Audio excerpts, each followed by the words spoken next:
하나님 말씀은 누가복음 4장 14절부터 30절입니다.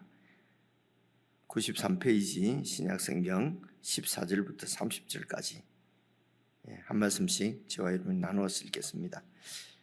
예수께서 성령의 능력으로 갈릴리에 돌아가시니 그 소문이 사방에 퍼졌고 친히 그 여러 회당에서 가르치심에 뭇 사람에게 칭송을 받으시더라. 예수께서 그 자라나신 곳 나사렛에 이르사 안식일에 늘 하시던 대로 회당에 들어가사 성경을 읽으려고 서심해 선지자 이사야의 글을 들이거늘 책을 펴서 이렇게 기록된 데를 찾으시니 곧 주의 성령이 내게 임하셨으니 이는 가난한 자에게 복음을 전하게 하시려고 내게 기름을 부으시고 나를 보내사 포로된 자에게 자유를 눈먼 자에게 다시 보게 함을 전파하며 눌린 자를 자유롭게 하고 주의 은혜의 해를 전파하게 하려 하심이라 하였더라. 책을 덮어 그 맡은 자에게 주시고 앉으시니 회당에 있는 자들이 다 주목하여 보더라. 이에 예수께서 그들에게 말씀하시되 이 글이 오늘 너희에게 응하였느니라 하시니 그들이 다 그를 정언하고 그 입으로 나오는 바 은혜로운 말을 놀랍게 여겨 이르되 이 사람이 요셉의 아들이 아니냐. 예수께서 그들에게 이르시되 너희가 반드시 의사야 너 자신을 고치라 하는 속담을 인용하여 내게 말하기를 우리가 들은 바 가버나움에서 행한 일을 내 고향 여기서도 행하라 하리라. 또 이르시되 내가 진실로 너희에게 이르노니 선지자가 고향에서는 환영을 받는 자가 없느니라. 내가 참으로 너희에게 이르노니 엘리야 시대에 하늘이 3년 6개월간 닫히어 온 땅에 큰 흉년이 들었을 때에 이스라엘에 많은 과부가 있었으되 엘리야가 그중 한 사람에게도 보내심을 받지 않고 오직 시돈 땅에 있는 사렙다의 한 과부에게 뿐이었으며 또 선지자 엘리사 때에 이스라엘에 많은 나병 환자가 있었으되 그 중의 한 사람도 깨끗함을 얻지 못하고 오직 수리아 사람 나아만 뿐이었느니라. 회당에 있는 자들이 이것을 듣고 다 크게 화가 나서 일어나 동네 밖으로 쫓아내어 그 동네가 건설된 산 낭떠러지까지 끌고 가서 밀쳐 떨어뜨리고자 하되 함께 읽겠습니다. 예수께서 그들 가운데로 지나서 가시니라. 오늘 말씀뿐만 아니라 그제 우리가 묵상한 말씀이 다 예수님께서 앞으로 어떤 사역을 어떻게 이렇게 행하실 것인지를 이렇게 보여주는 그런 시작이라고 그럴까요? 그렇게 이해를 할 수가 있습니다. 오늘 14절 보시면 예수님께서 성령의 능력으로 이제 갈릴리로 이제 돌아가셨습니다. 갈릴리 쪽으로 오셨지요.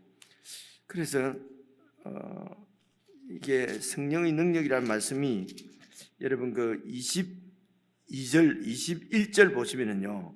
3장 21절입니다. 3장 21절 보시면은 백성이 다 세례를 받을새 예수도 세례를 받으시고 기도하실 때에 하늘이 열리며 성령이 비둘기 같은 형체로 그 위에 강림하시더니 이제 이렇게 말씀하지 않습니까?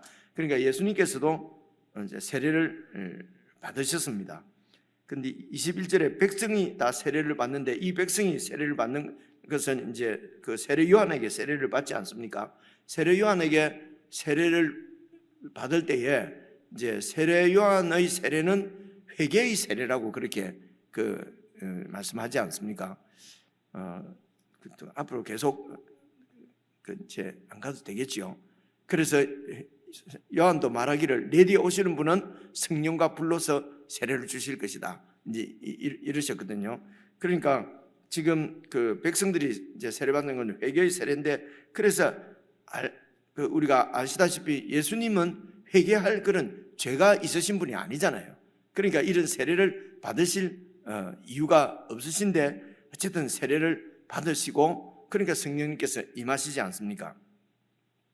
4장 1절도 한번 봐보십시오. 4장 1절 보시면 예수께서 성령의 충만을 입어서 요단강에서 돌아오사 광야에서 40일 동안 시험을 받으시거든요. 여기는 이제 성령의 충만함이 나오고 그렇게 세례를 받으시고요. 그리고 오늘 14절 말씀에도 4장 14절도 성령의 능력으로 이제 갈릴리로 이제 요단강에서 광야에서 이제 갈릴리는 이제 요단강 광야는 이제 아래쪽 부분이고요. 이제 그리고 이제 다시 이렇게 이제 원래 사시던 이제 나사렛 쪽으로 이렇게 갈릴리 쪽으로 이제 돌아가시는 부분이 나옵니다. 그래서 이제 예수님께서 세례를 받으시고 이렇게 시험 받으시는 것은 이렇게 이해하시면 됩니다. 예수님의 성육신, 그러니까 예수님께서 이 세상에 오시는 것을 예수님의 성육신이라고 그러지 않습니까? 그 성육신은 하나님이 사람이 되셔서 오신 것이죠. 그래 그것은 이제 하나님의 뜻이었고, 하나님이 예수님을 통해서 온 세상을 구속하시려고 하시는, 세상을 지으시기 전부터 갖고 계셨던 이제 그 하나님의 작정, 하나님의 의도, 하나님의 뜻, 경륜이라 그러죠. 경륜이었어요. 그래서 그 하나님의 아들을 사람으로 이 세상에 이제 보내셔서 그분의 그 사역을 통해서 이제 우리들을 구원하시는 것이죠. 그래서 성육신은 하나님이 사람 되신 것입니다. 세례를 받으시는 것도 사실은 사람으로서 세례를 받으시는 것이죠. 그래서 온 세상 사람들의 대표로 세례를 받으신다. 그러니까 대표라는 말은 온 세상을 내가 내 안에서 그러니까 온 세상을 끌어안고 그렇게 십자가에 여러분 죽으실 때도 우리의 죄를 대신해서 죽으셨습니다. 그래서 내가 죽어야 되는데 그분이 대신해서 죽으셨고요. 이게 이제 반이고요. 또 완전한 그 십자가의 복음은요, 우리를 대신해서 죽으시면서 우리를 대표해서는 말은 그분이 죽으셨을 때 우리도 죽었다는 것입니다. 그래서 이 말씀은 무슨 말씀이냐면, 대신해서 죽었다고 우리가 자꾸만 배우게 되면은 성경은 대표해서 죽으시는 것도 나오거든요. 대신해서 죽으시면은 내가 죽어야 되는데 예수님은 죽고, 그리고 나는 어떻습니까? 나는 안 죽고 살고 이렇게 되거든요. 그렇죠? 그래서 내가 형벌 받아서 죽어야 되는데 예수님이 대신해서 죽으셨습니다.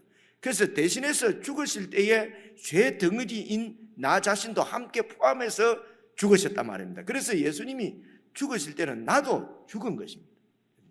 그래서 대신해서 대표해서 이제 이렇게 제가 자꾸 표현을 이렇게 말씀드리는데요.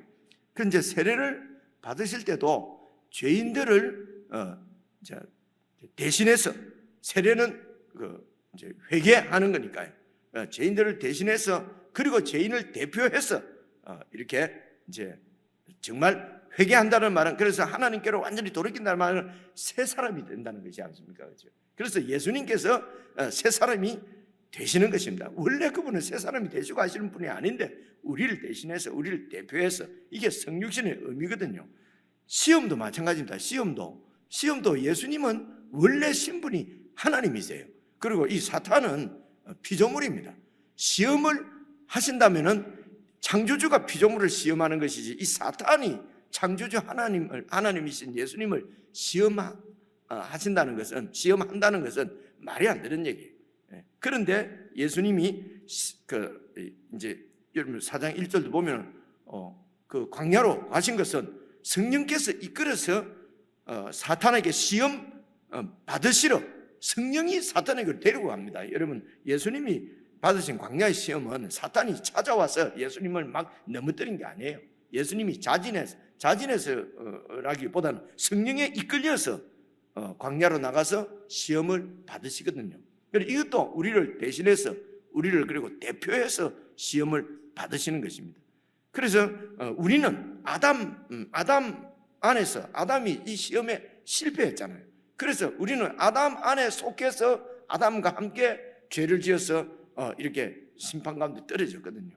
그래서 예수님께서 시험을 이기셨어요. 사탄을 이기셨지 않습니까? 그래서 우리는 이길 수 없는 사탄과의 영적 싸움에서 예수님이 우리 대신해서 이겨주셨고, 우리 대신해서 이겨주셨기 때문에 우리는 맨날 지고 예수님은 이기고, 이것이 아니고 예수님이 우리 대신 이겨주셨고, 그래서 우리도 예수님 안에서 이 사탄의 시험을 이기도록, 그래서 우리를 대신해서 대표해서 그분이 시험도 받으시는 것입니다. 그러니까 세례도 우리 대신해서 대표해서 받으시는 것이고, 시험도 우리를 대신해서 대표해서 받으시는 것이고, 십자가를 지시는 것도 우리를 대신해서 십자가를 지시고 대표해서 지신 것입니다. 그래서 나는 죽고 하는 것이 그냥 죽었다 이런 것이 아니고, 영적으로는 실제가, 우리가 영적인데 아직 밝지는 못해서 잘 안 보여서 그러는데, 영적인 실제는 우리 자신이, 죄덩어리인 우리 자아가 이미 죽었다는 것입니다. 이제 이런 게 죽었다고 자꾸 세뇌시키는 거야. 뭐야? 이제 이렇게 돼.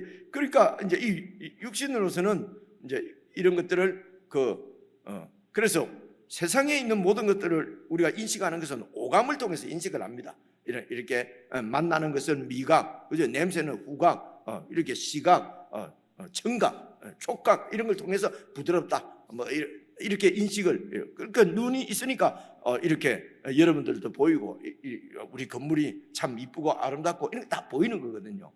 근데 이제 영적인 실제는 우리의 이런 오감으로 보이는 게 아니거든요. 그래서 보통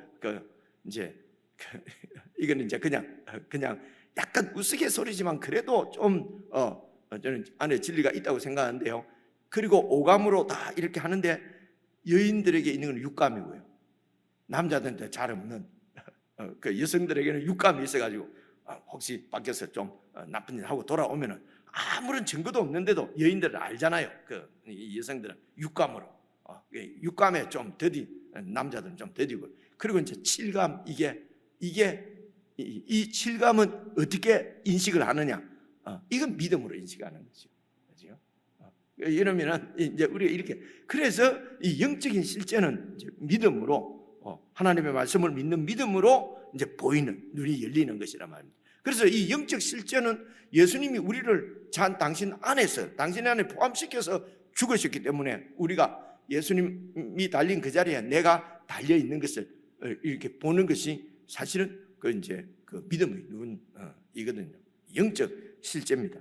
그래서 예수님께서 성육신을 하셨다는 것은 결국은 십자가를 통해서 우리 대신 이렇게 그래서 그냥 대신할 때는 대표도 같이 이렇게 그래서 우리 대표해서 그렇게 이제 십자가를 지셨습니다. 그래서 세례를 받으시고 시험을 받으시고 하는 것도 다 이런 십자가를 향하고 있는 것입니다. 이 모든 것이 다 성육신이에요. 성육신은 우리 자리로 내려오신다는 거니까. 그래서 세례도 성육신이고요, 시험 받으시는 것도 우리 자리로 내려오신 것입니다. 그래서 사탄의 시험을 받는 것이거든요.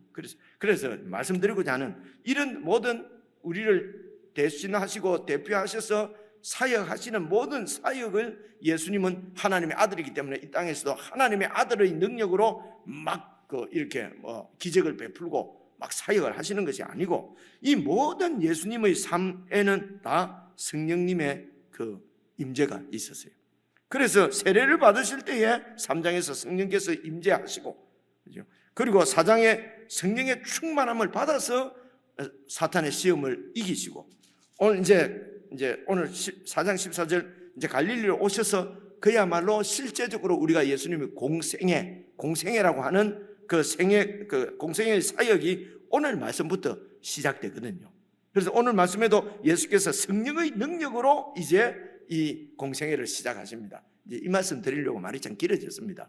그래서 이 말씀은 무슨 말이냐면은, 그래서 예수님 안에서 세례받아서 새 사람이 되고, 그래서 우리는 예수님 안에서 사탄의 시험을 이길 수 있고 이겨야 되고 마지막 이길 것이고, 그래서 이렇게 그리고 예수님 안에서 오늘 말씀은 또 예수님이 지금 이제 같이 읽어보시면요, 구약에서 예언한 정말 그 이상적인 하나님의 나라를 세우는 왕으로 오셨거든요. 그래서 예수님 안에서 우리는 그 나라를 영원한 하나님 나라를 누리는 것입니다.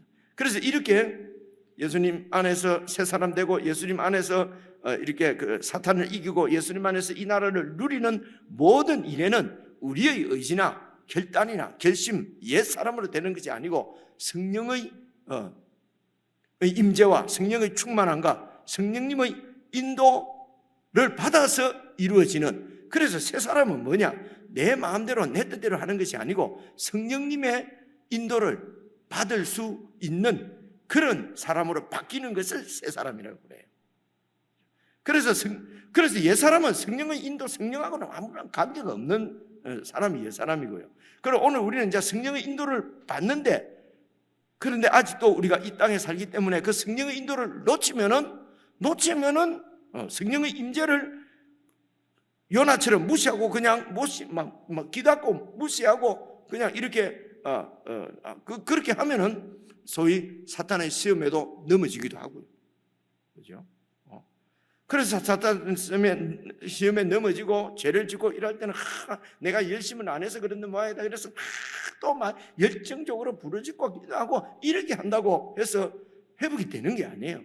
이전에는 이제 그 산에 올라가서 산기도도 하고 멍에도 하고 그러면 충만해져가지고 또 내려오면 또 안 되잖아요, 그죠? 그러니까 두 가지로 나타납니다. 그래서 더 자극적인 그런 소위 성령 충만을 받기 위해서 계속 그것을 더 중독이 되든지, 아니면은 이거 해도 안 되네, 뭐 산에서는 되는데 내려오면 안 되네, 그리고 냉소적이 되어버리고요. 그래서 세월이 오랫동안 흐르게 되면은 이제 처음 믿는 사람이 또 막 은혜 받아갖고 열심히 하면 해봐라, 뭐 얼마나 오래 가는가. 요나가 꼭 어딥니까? 그 니느웨 성을 바라보면서 저 언제 바뀌나 그걸 보는 것처럼 조금 해봐라 안 해도 막 나도 젊을 때 다 해봤다 이렇게 돼버리는 거죠, 그죠? 그래서 기억할 것은 예수님은 하나님의 아들이신데도 이 땅에서 살아가실 때 모든 사역은 다 성령님의 능력으로 행하신 거예요. 사람 예수님의 힘으로 한 게 아니에요.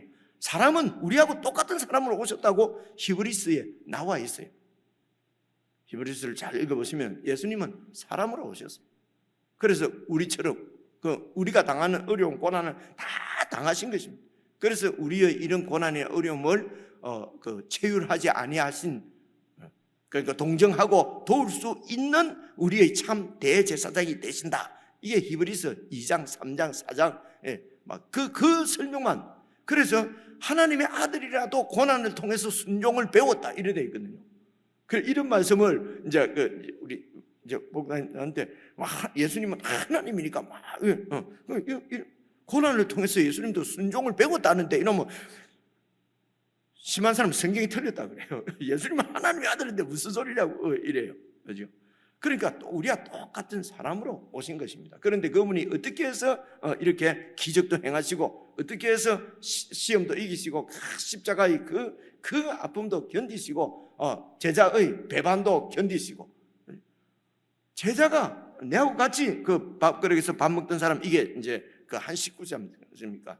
식구가 배반을 했어요, 그죠? 그러면 뭐 우리 목회를 하다 보면 조금 믿었던 가끔 그럴 때가 있거든요. 막 그 성도들이 소위 이제 내 입장에서 볼 때는 배반하는 거죠. 그러면은 막 그야말로 입맛까지도 없어지고 이걸 막 그냥 그만둬야 되나? 막 완전히 그냥 그렇게 돼 버리거든요. 예수님도 그런 고통을 다 이제 당하신 것입니다. 그런데 성령 임재하신 세례 받으실 때 임재하신 그 성령님, 그죠? 시험 받으실 때 충만히 역사하셔서 이기게 하신 성령님, 그리고 이제 사역 그분의 생애 가운데 성령께서 늘 임재하시고 함께 하시니까 그분을 의지해서 이 새 나라를 예수님께서 그냥 당신 능력을 해버리면 우리는 예수님이 아니니까 뭐 예수님 믿는다는 게 능력 있게 죄를 이길 수가 없잖아요, 그죠? 그런데 연약하신 분이 우리와 똑같은 몸을 갖고 계신 분이 성령님을 의지해서 훌륭하게 이렇게 하나님 나라를 세워가시는 것을 보고 우리도 성령 안에서 성령의 인도를 받아서 그렇게 하나님 나라 사람으로 살도록, 이게 사실은 성경에서 말씀하는 진리고 영적 실제예요. 이걸 믿고, 믿는 것은 이런 성경에서 설명하는 것을 믿고 그대로 내 자신을 맡기고 살아. 이런 믿음이 우리에게 부족하단 말이에요. 믿음은 어떻게 생기냐? 관 많이 지른다고 믿음이 생기는 게 아니에요. 성경을 가까이 하고 예수님과의 관계가 친밀해지고 그 관계가 완전히 딱 이렇게 그런 신뢰의 관계가 되면은 이전에 옛날에 다 설명한 건데요. 제가 영도 살았지 않습니까, 그죠? 보면은 참 요즘은 가면 안 그런데 옛날에는 참 위험하게도 해놨어요. 그 낭떠러진데 이렇게 가들레이처럼 이렇게 거기에 그 애들이요 올라가서 아빠가 손만 잡아주면요 밑에 낭떠러진데 그 뛰어다녀요. 그러니까 아빠가 내 손만 잡아주시면은 그 낭떠러진데도 이전에 우리 어릴 때 참 개구지기도 했던 것 같아요. 얼마나 우리가 하나님을 그렇게 신뢰하면은 뭐 낭떠러지더라도 이렇게 건너갈 수 있고 걸어갈 수 있고 이제 그래서 믿음은 신뢰입니다. 예수님과의 관계가 더 깊어지는 것이 믿음이지 내 속에서 뭔가 뜨거워지고 하는 것을 믿음이라고 하지 않습니다. 이제 그런 너무 설명을 많이 드렸는데요. 근데 이제 성령의 능력으로 갈릴리로 돌아와서 공생애를 시작하시는데요. 15절 보시면요, 친히 그 여러 회당에 이제 회당이 이곳저곳 말마다 있으니까요. 들어가서 뭡니까? 가르치시는 일을 먼저 하시잖아요. 뭘 가르치겠습니까? 뭐 좋은 대학 가는 법, 뭐 석세스풀하게 이 세상 성공적으로 세상 사는 법 이런 것이 아니고요. 뭘 가르치시냐? 이제 가르치는 것이 계속 나옵니다. 한마디로 말하면 하나님 나라를 가르치신 것입니다. 밑에 나옵니다. 그 16절 예수께서 자라나신 곳 나사렛에도 이르러서 안식일에 늘 하시던 대로 회당에 들어가서 이제 성경을 그러니까 그 회당은 아마 이렇게 들어가면은 여러분 20절에 보면 아마 책을 덮어서 그 맡은 자에게 주시고 하는 거 보니까 이제 회당장이 지금 같이 성경을 이 책을 우리처럼 한 권씩 다 들고 있을 때가 아니니까요. 아마 이 회당에 이렇게 성경이 보관되어 있고 그 성경을 이렇게 보관하고 또 이제 회당을 관리하고 하는 사람을 회당장이라고 했던 것 같아요. 그러면 이제 그 당시 이때에 이제 그 회당 예배 원래는 이스라엘은 성전 예배가 중심이었잖아요. 제사장이 제물을 바쳐서 이렇게 드리는 그런 성전 중심 제사 그 성전 예배를 드렸는데 그 성전이 이제 이렇게 586년 멸망할 때 멸망하고 그 뒤에 이제 세우고 이제 그러면서 70년 만에 다시 세웠는데 이제 그런데 나라가 계속 이제 독립하지 못하고 이제 세월이 이제 이렇게 흐르면서 이제 회당 예배들이 이렇게 발달하게 된 거지요. 그래서 흩어져서 살게 되니까요. 이제 이 유대인들이 흩어져서 있는 곳마다 이제 하나님을 섬겨야 되니까 그래서 회당을 이렇게 짓고 그 회당 안에 모여서 그래서 신약의 예배는 그 회당 예배가 모델이었을 것이라고 그걸 보통 학자들 그렇게 얘기를 해요. 그래서 이제 거기에 보면은 이제 누가 이제 이렇게 아마 랍비가 오면은 이렇게 말씀을 전해주세요라고 아마 했던 것 같아요. 그러면서 성경을 이제 회당장이 이제 이렇게 설교자를 정하고 성경도 이렇게 이제 아마 이렇게 주었던 것 같습니다. 그 설교자에게. 그래서 17절 보시면요, 이제 선지자 이사야의 글을 드리거늘 그러니까 그 회당장이 아마 선지자 이사야 여러 권 있는데 하필이면 선지자 이사야 글을 요래 한 권을 된 게 아니고 두루마리니까요. 이사야서만 해도 한 두루마리가 아마 있었던 모양이에요. 그렇죠? 그래 이제 이사야서를 글을 드리니 책을 펴서 이렇게 기록된 데를 찾으셨어요. 예수님이 찾았어. 그리고 18절 이사야서에 이제 찾았는데 이제 그 내용이 주의 성령이 내게 임하셨으니 18절입니다. 이는 가난한 자에게 복음을 전하게 하시려고 내게 기름을 부으시고 가난한 자에게 복음을 전하게 하시려고. 그죠? 어쨌든 예수님의 사역은 초점이 여러분 가난한 자였어요. 그죠? 가난한 자입니다. 그 가난한 자를 자꾸 무시하고 그러면 안 돼요. 그 가난한 자에서 빠져나오려고 하지 말고, 그죠? 그래서 가난한 자가 아니면은 복음을 받기가 힘들어요. 그래서 가난한 자에게 복음을 전하게 하시려고 내게 기름을 부으시고 그리고 나를 보내사 포로된 자에게 자유를 눈먼 자에게 다시 보게 함을 전파하며 눌린 자를 자유롭게 하고 주의 은혜의 해를 전파하게 하려 하심이라 하였더라. 그리고 책을 덮어서 그 맡은 자에게 주시고 이제 앉으셔서 21절 이에 예수께서 그들에게 말씀하시되 이 이사야서에 있는 글이 오늘 너희 귀에 응하였느니라. 이렇게 하시니 그래서 그 내용을 설명하시고 그게 오늘 설교죠. 그죠? 그 이사야서에 있는 이 말이 어떤 얘기인지를 설명해 주셨단 말입니다. 그래서 이제 22절 그들이 다 그 설명을 듣고 그를 증언하고 그 입으로 나오는 은혜로운 말을 어떻게 이게 이사야서 말씀을 이렇게 정말 은혜롭다. 그런데 보니까 요셉의 아들이야. 우리 동네 그 요셉 아들이에요. 요셉 아들이 저희 어릴 때 크는 거 다 봤는데 어디 갔다가 오더니만은 성경을 쫙 이런단 말이지. 그러니까 이 편견이 있는 거죠. 이제 그렇게 해서 이렇게 배척하고 이렇게 하는 그 모습을, 그래서 예수님이 앞으로 이런 이스라엘에게 배척당할 것을 미리 보여주시는 거죠.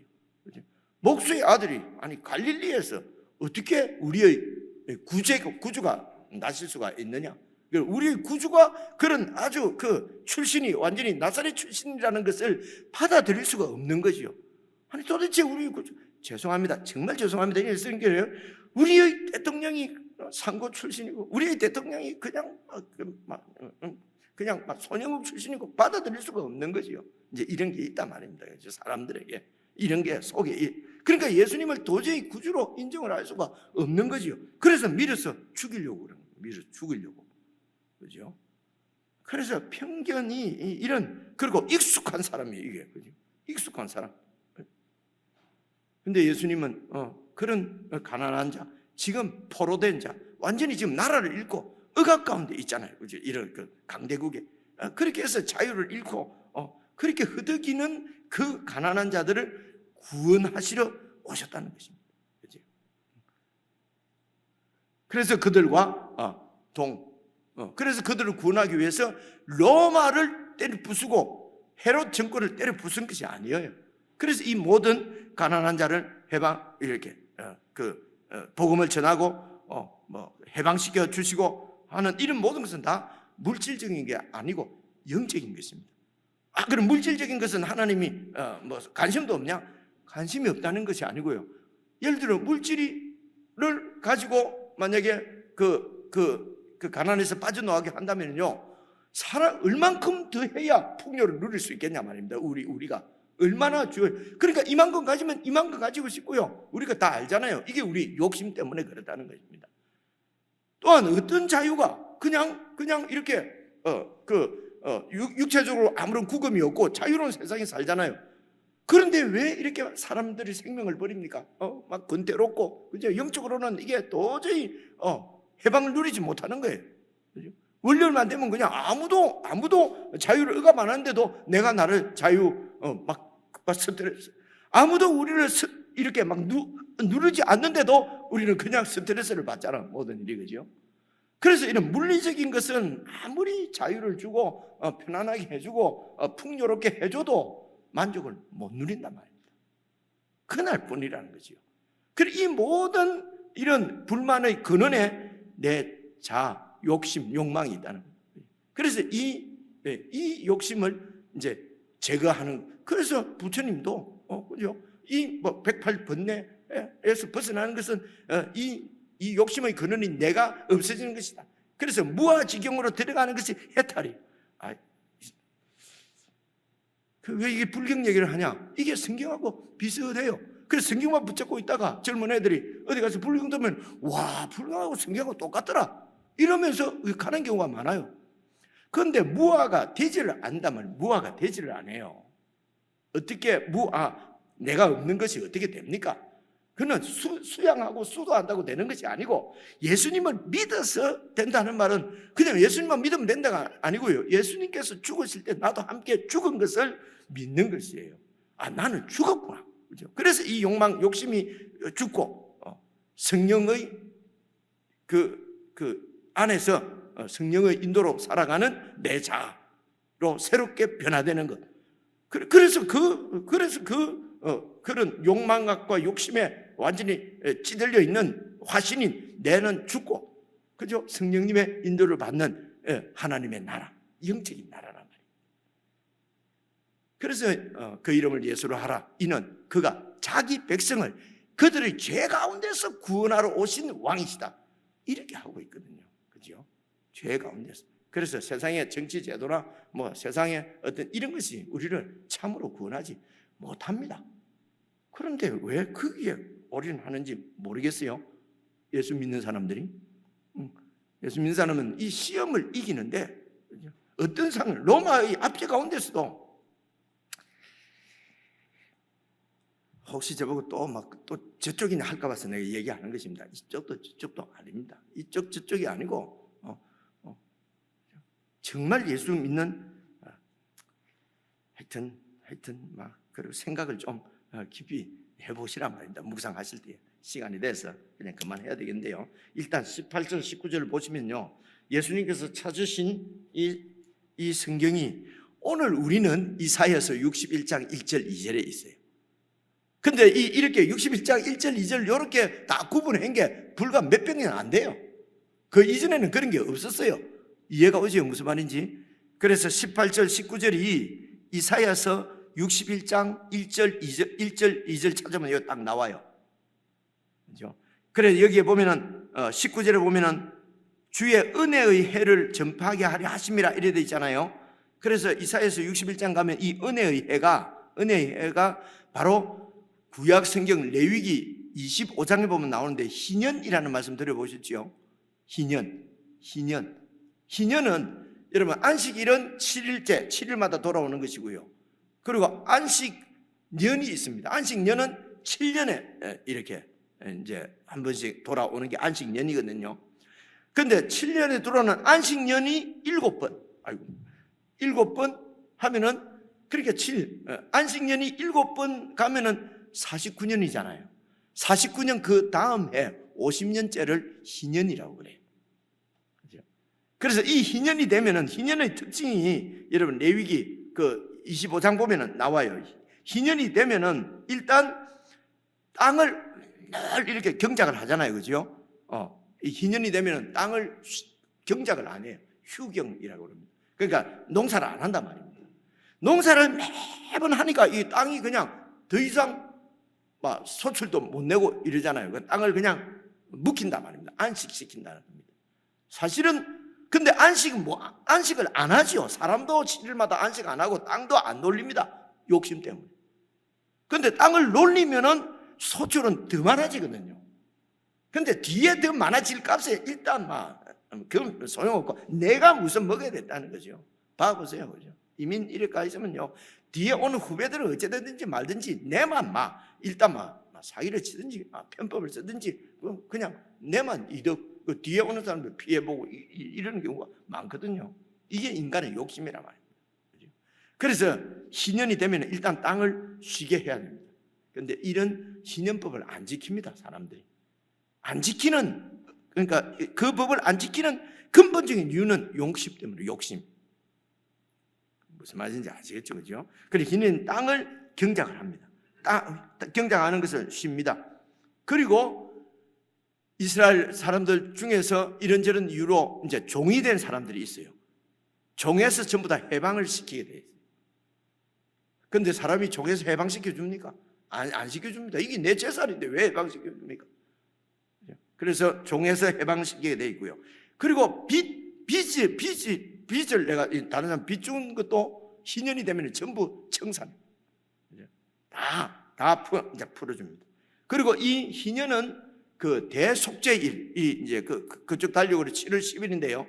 대속죄일에 이 희년을 선포하게 돼 있어요. 그래서 대속죄일이라는 말은 모든 죄를 용서받고 하나님과의 관계가 다시 새롭게 되는 것을 얘기하거든요. 그래서 희년 이러면은 이제 바로 이런 종의에서 자유함 받는 것, 땅도 쉬는 것, 참 안식, 그죠? 이런 치유.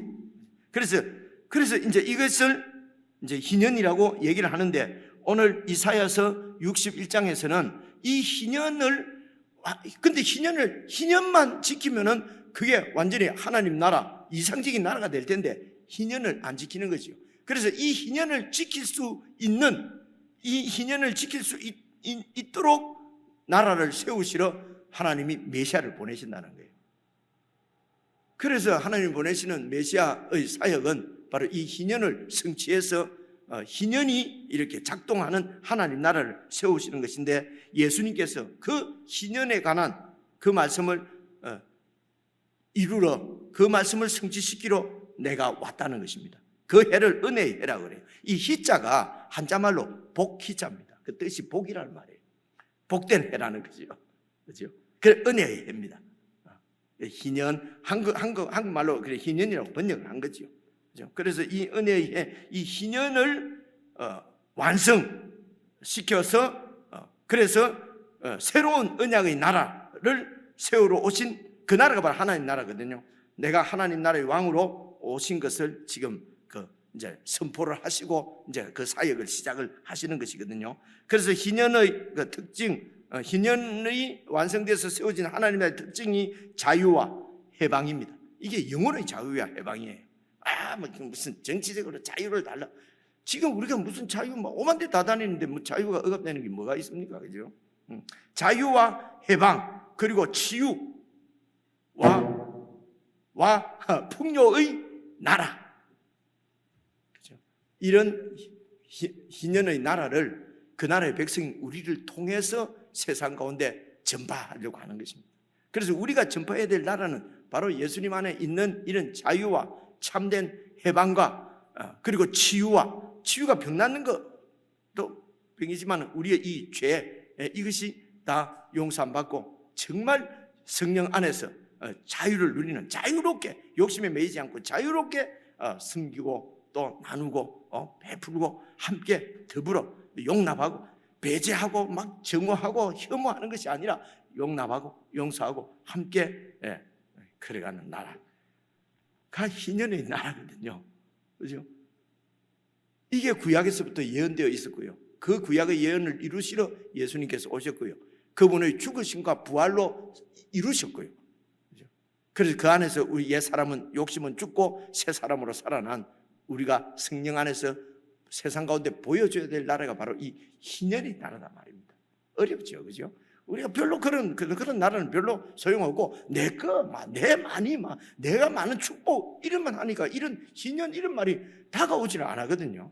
개인적으로 묵상하시면서 기도하시는 시간도 정말 내가 희년을 살아가고 있는가? 내 삶의 어떤 소망과 목표와 목적이 이 하나님 나라를 함께 누리고 세워가는 데 있는가? 아니면 내 요나처럼 그저 내 이기적인 이런 교리적인 주장만 해서 그렇게